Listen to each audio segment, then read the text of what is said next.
Welcome to our channel. Today we how to set up Slack reminders for Asana task due dates, quick tutorial step by step clearly.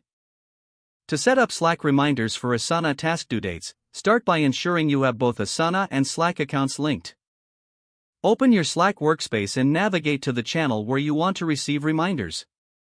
In the message input box, type /Asana and press enter. This will prompt the Asana integration to appear in the channel.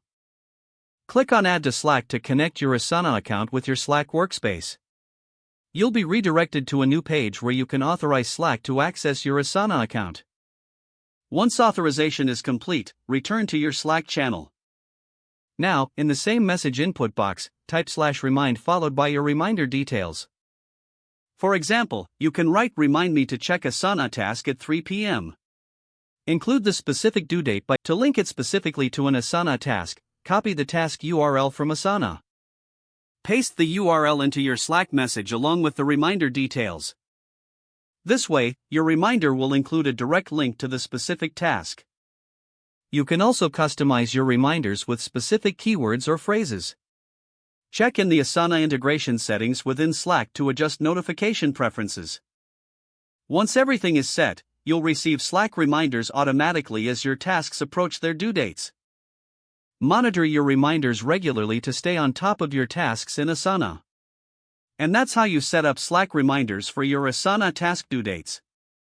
If the page does not load, refresh the browser or try again in a private or incognito window. Make sure you are using the correct email address, then retype it carefully to avoid small typos.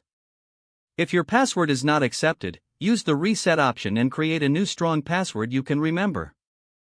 Check your spam folder for verification or security emails, then complete any requested confirmation steps. Enable two-factor authentication if available to improve account security and reduce unauthorized access risk. After signing in, review your profile details so your contact information and settings are accurate and current. If you see an error message, note it down and try again after restarting your device and internet connection. Log out when you finish, especially on shared devices, to keep your account and payment information secure. If the page does not load, refresh the browser or try again in a private or incognito window. Make sure you are using the correct email address, then retype it carefully to avoid small typos. If your password is not accepted, use the reset option and create a new strong password you can remember. Don't forget to like this video and subscribe to our channel for more step-by-step tech guides.